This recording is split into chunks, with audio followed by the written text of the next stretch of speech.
Olá, tudo bem? Eu estou aqui com o Patrick Passos, é um jovem já de quarta geração adventista, né? Sim. E que tem uma experiência muito bonita assim com Deus e também em relação à sua trajetória profissional. Eu quero começar pela segunda coisa. Patrick, fala um pouquinho para os nossos, para quem nos acompanha no nosso canal aqui, a sua trajetória assim nos negócios, o seu sucesso também nesse ramo, né? O que você faz, o que você fez para alcançar também essa posição no alto dos seus 21 anos. No auge dos 21 anos. Assim, a minha carreira, ela é um pouco desconexa, ela é um pouco não linear, eu costumo falar. E basicamente hoje, atualmente, eu cuido de uma área de novos negócios, da divisão de tecnologia da Hyundai aqui do Brasil. Então, a gente recebe novas empresas de tecnologia dentro do grupo Hyundai. E eu sou um dos primeiros players do grupo a entrar em contato com essas empresas. Para chegar aí, a minha formação acadêmica em si, como eu falei, era bem desconexa. Eu fiz Instituto Federal da Bahia, programação, depois eu fui para a área de publicidade, marketing, estudei em SPM da vida, e essa foi a minha formação acadêmica. Mas eu costumo falar que uma coisa que me levou talvez até onde eu estou hoje foi basicamente o meu lado empreendedor. Meu pai, ele sempre foi empreendedor, desde que eu me conheço por gente. Ele vendia coisas, inúmeras coisas, trabalhava como representante de vendas, viajava, e ele sempre embutiu na gente essa mentalidade empreendedora. E aí tem um ponto de virada aqui, que talvez muita gente acha que empreender é necessariamente abrir um negócio, ser empresário, ser dono de um negócio. Mas na verdade empreender, para mim, é um modo de você ver a vida e decidir tomar a rédea da sua vida. Você controlar a sua vida. Isso vale para tudo, não é só? Isso vale para tudo. Questão Isso de não negócios, você pode ser um empregado e empreender, você pode na sua vida pessoal, na sua vida familiar, ser um empreendedor, né? Que é aquele cara que faz acontecer e que não necessariamente está ao acaso, ali esperando a vida, o famoso deixa a vida me levar, né? É um protagonista da própria vida. Né? Então esse cara, esse pensamento, esse mindset de eu controlo a minha vida, eu sou protagonista da minha vida, eu tenho que tomar conta das minhas ações, sempre teve muito presente em mim e meu irmão.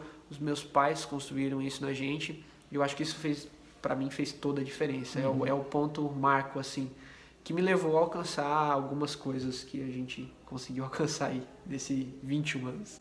Bom, é o sonho de todo jovem, né, de toda pessoa, né, ter sucesso na vida, ser bem sucedido naquilo que escolhe para fazer da sua vida, né? Se você pudesse dar assim 3 conselhos para um jovem que quer realmente alcançar esse sucesso, né, esse bom desempenho, né, ser alguém na vida, o que você diria? Vamos lá.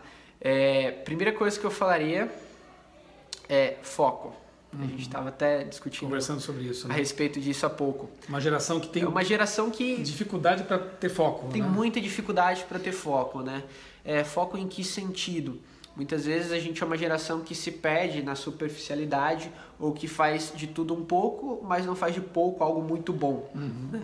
E as pessoas que fazem de pouco algo muito bom são aquelas que vão sair da média, são de fato aquelas pessoas que vão se diferenciar, porque elas pegaram algo e fizeram aquilo tão bem que ninguém no mundo consegue fazer aquilo melhor do que elas mesmas. E daí onde vão surgir os Mark Zuckerbergs da vida, os Googles da vida, esses grandes ícones que a gente hoje olha no mundo da tecnologia, mesmo no mundo do entretenimento, são pessoas que pegaram uma coisa e fizeram aquela única coisa muito bem. Então, e é uma dificuldade da nossa geração, né? Pela maneira como a gente aprendeu a consumir informação, a consumir conteúdo, pela maneira como a gente se relaciona, a gente constrói os nossos relacionamentos, o tempo médio de relacionamento, que é muito curto, que é muito volátil. Então a gente aprendeu a ser multitask, multitarefa. E isso, na maioria das vezes, quando a gente fala de construção, de especialidade, vai dificultar um pouco esse processo. Então a primeira coisa, seja muito bom em uma coisa. Eu li, antes de passar para o segundo conselho, vamos lá. Eu li um autor uma vez que falava sobre um borboleteio cognitivo, né? Essa geração está muito acostumada a coisas fúteis, rápidas, né? Talvez o Snapchat seja um exemplo disso aí, né? Coisas muito efêmeras, né? Como, na prática, você acabou de dizer que um desafio seria esse, né? Apesar de ser uma geração multitarefas, o que não é de todo ruim em certas circunstâncias, mas pode ser um empecilho para aquele que precisa de foco, né? Como na prática vencer esse borboleteio cognitivo e realmente aprender a focar? Tá, tem algumas estratégias aí para a gente conseguir criar foco, né? Acho que talvez uma das primeiras, eu acho que essa é a mais crucial, é saber falar não. É justamente você entender que toda vez que você fala sim, você perde uma outra coisa. Então toda escolha é uma desescolha de algo, né?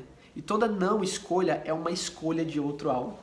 Então quando você fala não para muitas coisas, você está acumulando sims em uma única coisa, né?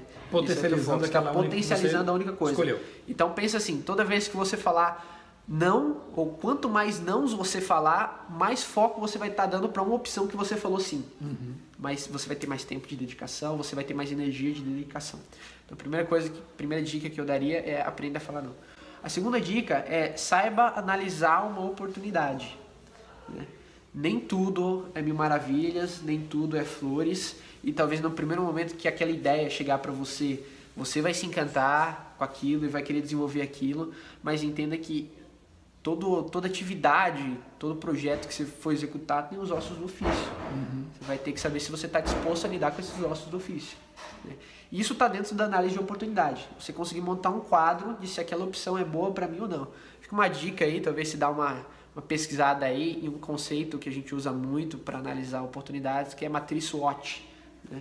Então essa matriz SWOT, SWOT, é justamente uma matriz para você conseguir analisar as forças e as fraquezas de um projeto, de uma ideia, de você conseguir fazer uma análise melhor de risco, né, daquilo.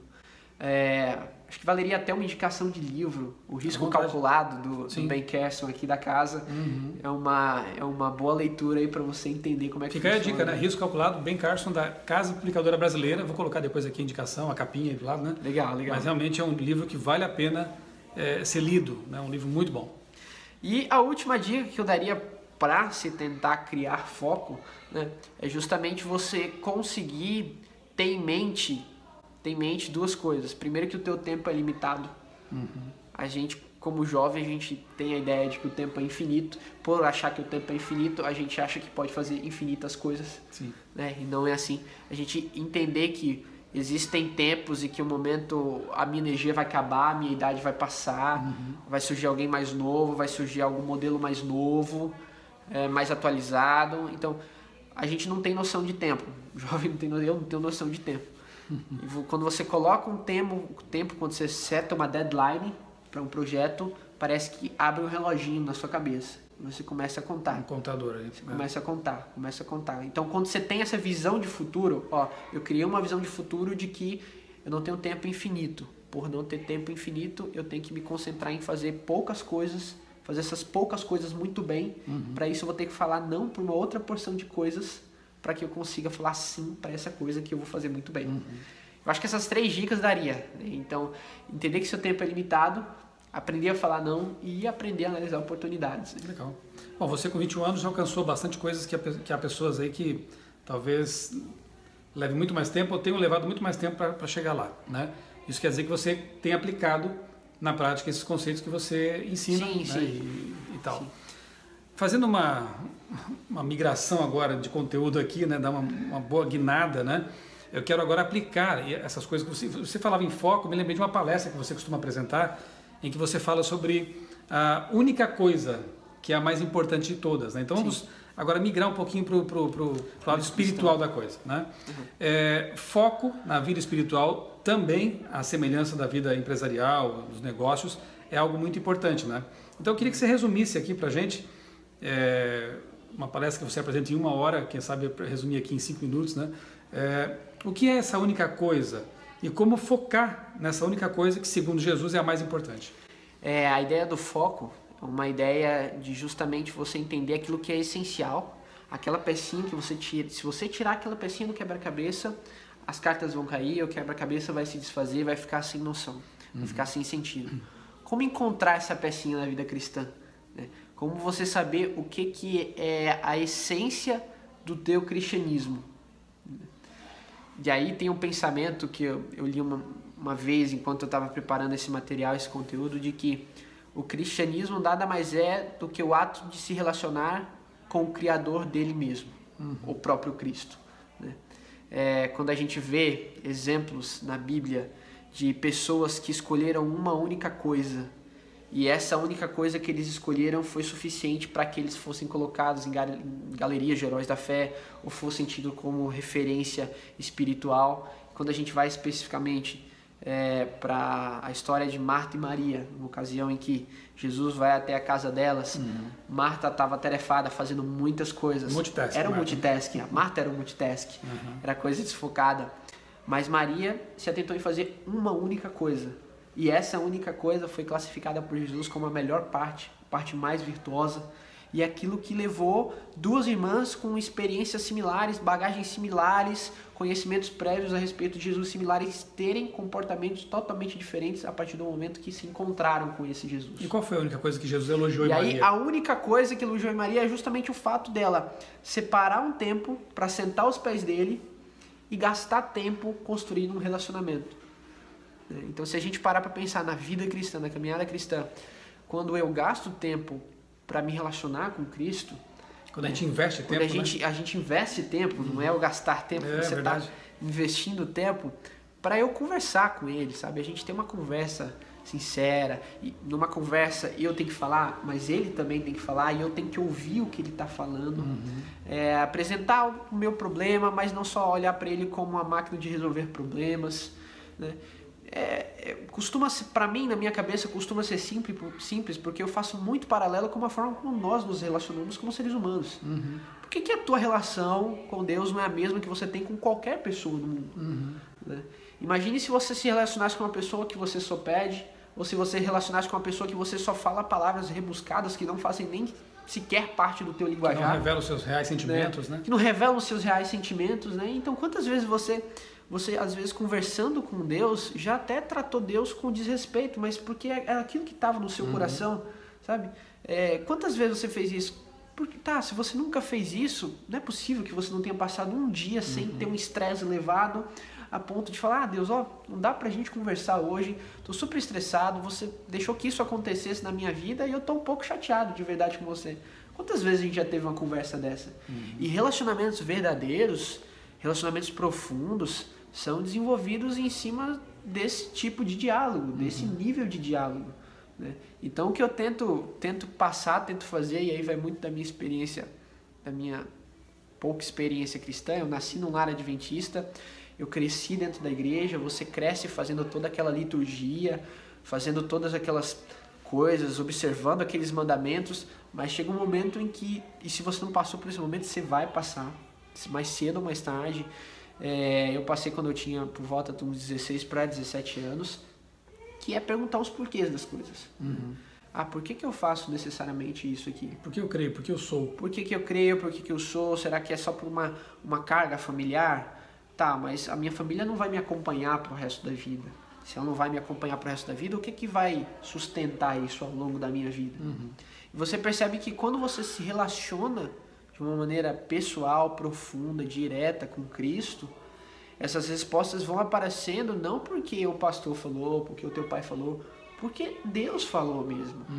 Ele veio, conversou com você, vocês conversaram como amigos, né? E por isso que eu falo, eu não oro para Deus, eu converso com Ele, literalmente. Que a oração é isso mesmo, né? Que é uma conversa, né? A gente que às vezes desvirtuou a conversa e fez uma conversa virar uma conversa decorada com chavões. Ou então um discurso que eu faço para Deus. Um discurso, estou fazendo inútil, um discurso para Deus. Porque Deus já sabe tudo, então eu vou conversar realmente. É um discurso, então imagine que você está sentado com Ele assim na sua frente, né? E vocês vão conversar como amigos. Eu acho que isso falta muito dentro da experiência cristã de um jovem, acho que pode contribuir bastante. Eu gostei muito quando você usou o exemplo de Marta e Maria, né? Porque eu creio que é o seu desafio também, né? Você sentar aos pés de Deus, né? No caso, sentar-se aos pés de Jesus era a atitude de um discípulo, né? De um pupilo, né? Ele é o mestre, eu estou aqui para ouvir, aprender, né? E me abeberar da fonte, né? Então esse é o grande desafio. E voltamos ao foco, né? É você dispensar, às vezes, até coisas boas para gastar tempo ou investir tempo naquilo que é o excelente, o essencial, o prioritário. Deixar coisas até que sejam boas. Eu parto do pressuposto que você não esteja, quem sabe, perdendo tempo com coisas ruins, né? Se for o caso, Sim. pelo amor de Deus, então temos que realmente abandonar. Agora, ainda que sejam muitas coisas boas, sentar-se aos pés de Jesus, porque Marta estava fazendo coisas boas. Ela não estava Né? fazendo nada errado. Exatamente, Ela estava servindo o próprio Jesus. Perfeitamente. Agora, o que é o excelente, o que é o ideal, o prioritário, né? Do que dependemos para parte mais virtuosa. Exato. É sentar-se aos pés de Jesus e desfrutar dessa companhia. Então, fica o desafio, né? Se você tem muita coisa para fazer, quem sabe dispensar aquelas que não são assim tão importantes, né? Para realmente ter um tempo com Jesus. E, Patrick, geralmente na igreja, né, a gente costuma valorizar, e não que não deva se valorizar, né? Testemunho de pessoas que estavam no mundo, né? Quando a gente fala mundo, é naquilo que é ruim do mundo, né? Porque todo mundo está no mundo, até sim, nós. Sim. Não somos alienígenas. Mas assim, que estava lá no pecado, com a vida toda torta, e aí se converte, vem para Deus e muda de vida. São testemunhos lindos, realmente maravilhosos, que devem ser contados. Mas há um testemunho também que eu acho muito bonito, e você talvez representa bem isso, daquelas pessoas que nasceram no lar cristão, você é adventista de 4ª geração já, né? E que nunca saíram, né? Que permaneceram firmes ali. Você teve, claro, que um momento de talvez uma religião meio que automatizada, né? E como você disse, né? Mas permaneceu ali. O que determinou a tua permanência? Eu queria ouvir um pouco isso, né? Porque você deve ter tido tentações tipo assim, vou largar tudo, vou aproveitar, como alguns dizem, aproveitar a vida, como se isso fosse aproveitar, mas enfim, eu vou aproveitar as coisas aí, vou experimentar algumas coisas que eu nunca experimentei, porque eu nasci no lar cristão. O que determinou a tua permanência na igreja? Eu acho que foi justamente a busca por respostas para esses questionamentos que eu tinha, de maneira em geral. Eu acho que assim, se você passa 10 anos numa igreja, se batizou, passou 10 anos naquela igreja, você nunca duvidou de nada, você nunca foi buscar a sério nada, tem alguma coisa errada. É verdade. Tem alguma coisa errada. Se você nunca debateu a respeito de uma crença, a respeito de um dogma, a respeito de... Você nunca duvidou também? Se você nunca duvidou, tem alguma coisa errada. Né? E esse é o tipo de pecado, né? Ou de erro, que para mim é um dos mais complicados, porque é uma zona muito cinza. É aquela história de você estar na igreja, mas não tá. Como que você está na igreja, mas não está? Não, mas espera aí, eu faço essa atividade na minha comunidade religiosa, eu tenho esse cargo na minha igreja, eu faço isso, faço aquilo, mas você não está. Mas por que você não está? Se você não está, é porque, de novo, você está se preocupando com o checklist do que é ser um cristão. Para ser um cristão eu tenho que fazer isso. Mas e o que é a essência do que é ser cristão? É você conviver com Cristo. Né? Então, eu ter Cristo presente na minha rotina diária. Isso para mim é o ato de ser cristão. E como é que ele está sendo de maneira prática, factual, inserido na sua rotina diária quando você faz essas atividades, muitas vezes dentro da igreja ou mesmo fora da igreja? Né? Como que isso está acontecendo? Então assim, um momento para mim que foi decisivo para que eu continuasse dentro de uma igreja, mesmo passando por essa fase de automatização, foi o momento que eu percebi, olha, se eu não achar as respostas, primeiro, se eu não questionar, o primeiro ponto é você começar a questionar, porque senão você vai estar num conforto eterno. Então, você começa a questionar, depois, você não pode deixar esses questionamentos soltos, é o que muita gente faz. Sim. Começa a questionar, mas não procura resposta para aqueles questionamentos. Então, você começa primeiro a questionar, vai em busca de respostas, e aí você cria a sua própria trilha cristã, você cria as suas próprias concepções da religiosidade, da tua religião, do teu cristianismo. Houve, claro, há os fundamentos que os pais legaram, Sim, que são muito importantes, sim, né? Ensina a criança no caminho que deve andar, e aquele texto que é tão bem citado aí, mas você teve que construir os próprios fundamentos, né? Em algum momento você vai ter que andar com as próprias pernas, né? Eu de fato andar com as próprias pernas, porque, de novo, a tua base familiar não vai te acompanhar a tua vida inteira, né? E no momento que eles te deixarem, ou você vai ser automatizado, e aí você vai entrar num marasmo que para mim é o pior dos marasmos, porque você não aproveita nem bem essa vida passageira, como você não aproveita nem bem a vida cristã. Sim. Você não tá nenhum, e é o pior dos marasmos, você vai entrar na automatização, ou você vai questionar, mas não vai buscar respostas, e aí vai se rebelar. Então eu só arrumei dúvidas, aí são tantas dúvidas sem respostas que eu saio, porque eu tenho muitas dúvidas. Ou você vai para a terceira opção, que é questionar, sair da zona de conforto, mas encontrar as respostas e agora se firmar nelas. E essa é a mais satisfatória? E essa é tende a ser a mais satisfatória porque, de novo, é você tirar as amuletas, não que elas não sejam essenciais, elas em vários momentos, na tua infância, ela vai ser essencial, aquele andador ali, mas você tirar o andador e falar, eu vou andar agora. E aí quando alguém tentar botar o pé para te derrubar, você já sabe andar. E por mais que você caia, você consegue se levantar com seus próprios pés. E depois que você passou por esse ponto de virada, por essa nova experiência, né, com Deus e de aprofundamento a partir de dúvidas, né, e depois de encontrar de certezas também, você percebeu que tudo aquilo que você vivia por automatização fez sentido realmente? As coisas se conectaram? As coisas, eu diria que elas se conectaram pelo milagre de que eu busquei as respostas. Porque senão elas permaneceriam sempre automáticas, sempre soltas. Não muito refletidas? Então, não muito refletidas. Então, em algum momento, eu entrar nesse modo automático foi melhor do que eu simplesmente me rebelar e nem fazer a automatização. E nem fazer os rituais, a liturgia religiosa. Então, em um momento, mas assim, é um momento muito curto. É um momento muito curto. Se você se firmar e falar assim, eu vou passar os próximos 5 anos seguindo a minha liturgia religiosa de maneira cega, a primeira dificuldade que você tiver, o primeiro problema que atravessar no teu caminho, você vai sair. Invariavelmente. Então, para mim, isso se conectou a partir do momento que eu encontrei o significado disso. Então, era automatizado, mas agora eu tinha umas respostas para essa liturgia. Então, isso fez sentido. Mas fez sentido por quê? Primeiro eu questionei, depois eu fui atrás, depois eu fui consolidando o que é aquilo que eu acreditava, por que eu fazia tal coisa. Então, a partir desse momento se conectou. E engraçado é porque a partir desse momento eu passei a ser muito mais feliz, muito mais bem resolvido. Eu queria te perguntar, né? Você hoje você vive uma vida mais leve, mais feliz, mais certa, mais segura, sabe? Você não tem medo de se relacionar com pessoas que às vezes têm uma opinião ou têm uma fé contraditória sua, porque você está firme ali, você tem a sua certeza na mão. Então não tem um problema em conversar com você que é ateu ou que é de alguma outra religião, que tenha crenças conflitantes com a minha, porque eu sei aquilo, né, como diz o Ineu, eu sei em quem eu tenho crido, eu conheço, eu converso, eu me relaciono com ele, com Deus, ele me ensina coisas, então isso é muito bom. Patrick, finalmente eu queria que você desse um recado, que sabe assim, pessoal mesmo, para um jovem cristão, um jovem adventista, talvez, que esteja passando por essa zona cinzenta que você experimentou não faz muito tempo, né? E como que ele deve se comportar nesse momento de zona cinzenta, de questionamentos, e o que fazer para atravessar isso bem e ter a vida que hoje você tem, né? Que hoje você é feliz, você se sente plenamente realizado, né? O que você diria diretamente para esse jovem? Tá, eu acho que, de novo, voltando naquela única coisa, né? Gasta tempo com Deus. E como gastar tempo com Deus?